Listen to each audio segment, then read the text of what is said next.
Bonjour à tous et bonjour à toutes. Dans ce nouveau cours ou dans cette partie de notre module, nous allons voir le plan local d'urbanisme, ce qu'on appelle le PLU. Le plan local d'urbanisme, de façon simple, on va dire. Voilà, le PLU, bon, il regroupe un ensemble d'éléments, surtout des documents d'urbanisme qui visent par exemple à assurer le développement ou la progression urbaine dans nos villes. Donc c'est un document, un outil de référence en ce qui concerne l'aménagement du territoire et le renouvellement urbain. Voilà, il remplace par exemple les anciens documents qui existaient, par exemple ce qu'on appelle le PSO. Bon, en France, quoi, les PSO, c'était plan d'occupation des sols et les RNU, dont le règlement national d'urbanisme. Donc, tous ces documents-là font maintenant place au PLU. Et chacune des régions, même ceux qui sont en retard ou celles qui sont en retard, essaie de s'en procurer. Donc voilà, on va voir cette partie.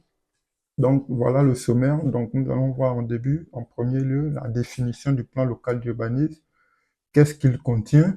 Les différents rapports de présentation que contient le projet d'aménagement et de développement durable PADD, le règlement et les orientations d'aménagement et de programmation.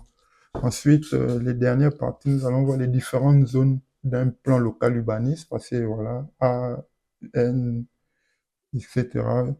Et le permis de construire, et le plan local d'urbanisme. Je pense que là, on va plus voir un lien entre les différents documents, quoi. Donc, la définition. Qu'est-ce qu'un plan local d'urbanisme? Bon, déjà, on va dire que c'est régi par des textes de droit, hein, des textes de droit, mais on va se résumer. Le plan local d'urbanisme, PLU, c'est un document de planification urbaine qui organise le développement des communes, des régions et des villes, quoi. Il définit les orientations et les zones d'urbanisme à respecter sur l'ensemble du territoire. Donc, c'est comme je disais, c'est un document de planification urbaine qui organise le développement de nos communes en définissant les orientations et les règles d'urbanisme. Les règles d'urbanisme, donc, en fonction du découpage, d'un découpage précis des différentes zones, quoi. Il permet également d'encadrer l'utilisation des sols et voilà, les terres agricoles, encadrer les terrains urbains où il faut prévoir des logements, etc. Donc, il prévoit aussi un style architectural et voilà, il y a aussi quelques implications sur l'environnement et beaucoup de notions de développement durable. Donc, c'est un peu tout ça. Mais on va dire quoi, il est composé aussi d'autres éléments, voilà, des pièces graphiques, on va le voir un peu plus devant, voilà, des éléments écrits, des éléments graphiques. Par exemple, les pièces écrites, par exemple, il y aura ce qu'on appelle le rapport de présentation, le règlement, mais les éléments graphiques, les documents aussi, dans lesquels on va avoir les cartes des zones, les différentes servitudes d'utilité publique. Donc, c'est un ensemble de plans, de documents qui servent à tout acteur de projet ou voilà, il sert aussi aux différentes communautés territoriales, aux constructeurs, aux architectes, mais aussi aux citoyens lambda que nous sommes. Donc, on va dire, grâce au PLU, vous pouvez savoir comment évolue votre territoire, à quoi il va ressembler, à quoi votre région, votre ville va ressembler dans 5, 10 ans. Donc, c'est ce document-là qui permet de réaliser la planification. Donc, c'est aussi un outil grâce à laquelle vous pouvez savoir si votre projet d'installation ou de construction de hangar est faisable ou non. Parce qu'il doit dire ce qui peut être fait dans cette région. Donc, le fait que nous allons le consulter régulièrement pour nos projets sera essentiel avant ce qu'on appelle les dépôts des permis de construire, donc, ou les PC ou les déclarations préalables de travaux. Donc maintenant, qu'est-ce qu'un PLU contient? C'est un peu les éléments que j'ai même dit un peu plus dehors là, devant. Donc le PLU, il est composé des documents d'urbanisme qui sont à disposition du public et au service d'urbanisme de votre commune auprès des différentes mairies. C'est eux qui vont recevoir vos vos dépôts de demande de déclaration préalable de travaux, ils vont l'analyser. Donc, il est composé de pièces écrites et des documents graphiques. Voilà. Le rapport de présentation. C'est quoi? C'est quoi? C'est quoi? C'est en quelque sorte un état des lieux du territoire de votre commune. Voilà, il permet, voilà, le consulter ou bien on peut voir que, par exemple, le diagnostic qui a été fait. Il présente les villes, ses atouts, mais aussi, voilà, les points forts et les points faibles.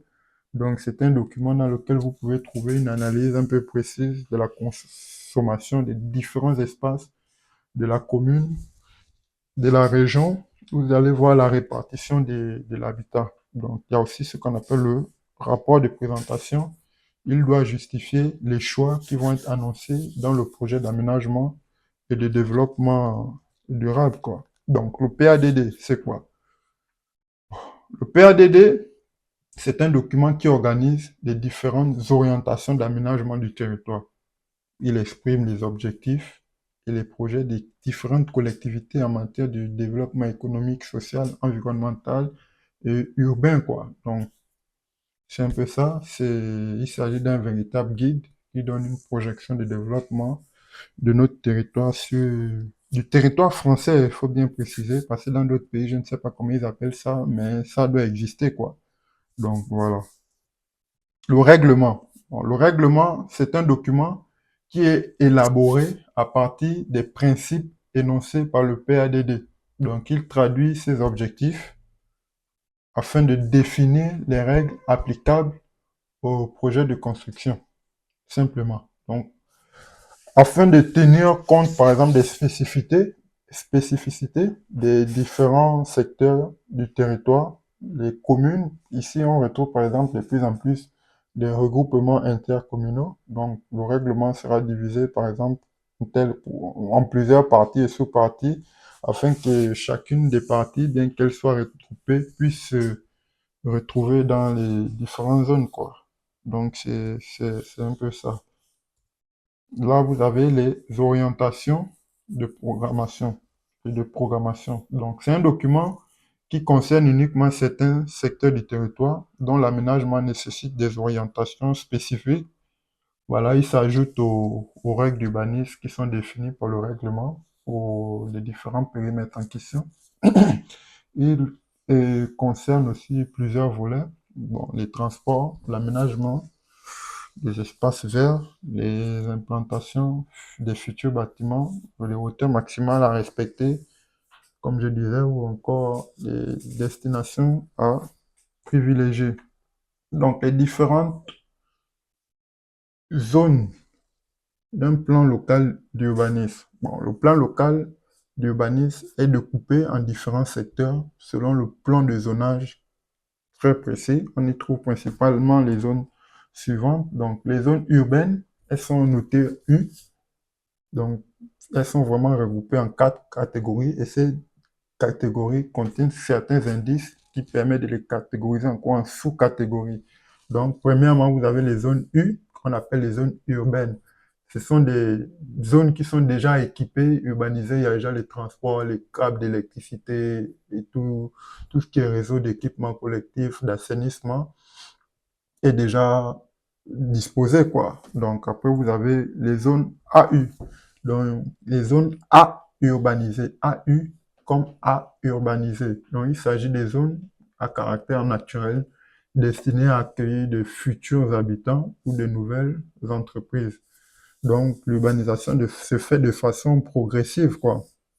Donc, c'est un peu ça. C'est différent de la zone U qui est déjà urbanisée. Et à urbaniser, ce sont des nouveaux espaces que l'État met à disposition. On a déjà fait les différents plans cadastraux et on est en train d'aménager les différents équipements, les chemins de fer, les voies de transport, etc., l'eau, l'électricité, les écoles, etc. Donc c'est ça à urbaniser. Tout ça est prévu, quoi. Mais c'est pas encore urbanisé au point où on peut avoir déjà tout est déjà en place. Non. Si vous venez dans une zone AU, il peut manquer certaines choses, mais qui sont déjà prévues. Et vous avez les zones A, qui sont des zones agricoles.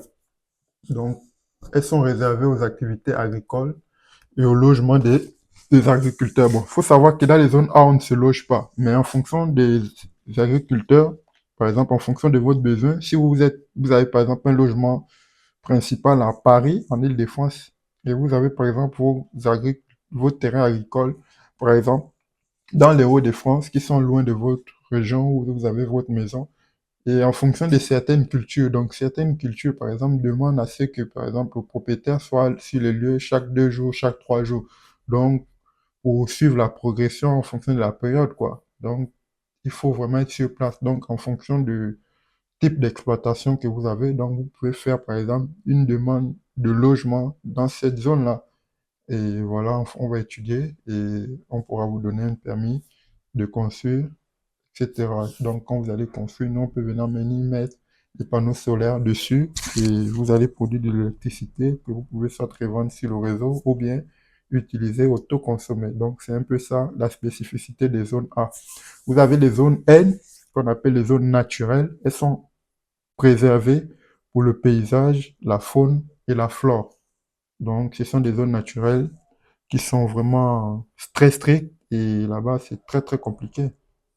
Donc, ces différentes zones ou zonage, découpage A, qui signifie urbanisé, AU, à urbaniser, A, qui sont des zones agricoles, et N, qui sont des zones naturelles, peuvent être succédées de certaines autres lettres, quoi. Par exemple, AU ou bien UI, on peut par exemple mettre, par exemple, U et on met I. Par exemple, urbanisé, mais pour le I peut dire, par exemple, les zones industrielles. Donc, vous pouvez avoir des AE, etc. Donc, on va avoir ça un peu plus devant. Donc, en dehors de ces U, A, U, A et N, vous pouvez avoir d'autres petites lettres qui ont d'autres spécificités qui permettent encore de les catégoriser. Donc, cela permet un découpage encore plus fin. Donc, les règles applicables à chacune des zones sont détaillées dans le règlement du PLU. Donc, c'est très, très important de prendre en compte le PLU pour chaque projet.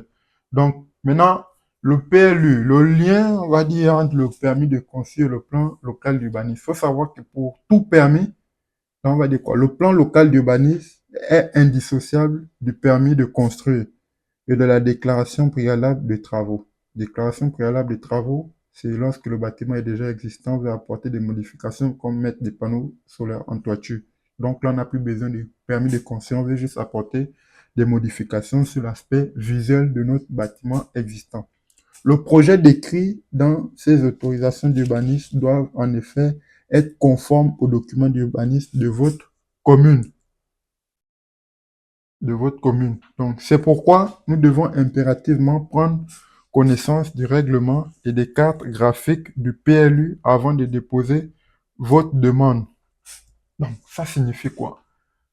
Avant de construire ou d'implanter ou d'apporter un projet, il y a un règlement qu'il faut respecter. Ce règlement est défini par tout ce que je disais là, le plan local d'urbanisme. Donc, il faut prendre ce document et le conformer à votre projet. Si par exemple l'agriculteur vous dit, moi j'ai besoin d'un bâtiment de telle taille et de telle hauteur, vous devez d'abord lire le règlement du plan local d'urbanisme pour savoir que dans ce type de zone, on ne peut pas avoir un bâtiment qui dépasse 6 mètres ou 6 mètres 2.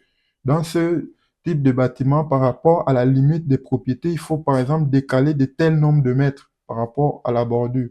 Ou bien pour construire dans un bâtiment qui a déjà tel nombre de bâtiments, il faut par exemple avoir un espace non habité de tel nombre de mètres carrés. Parce que vous ne pouvez pas venir occuper tout l'espace. Donc, ce sont plein de règles qu'il faut connaître avant de lancer son projet. J'espère que vous avez compris un peu l'ensemble des éléments.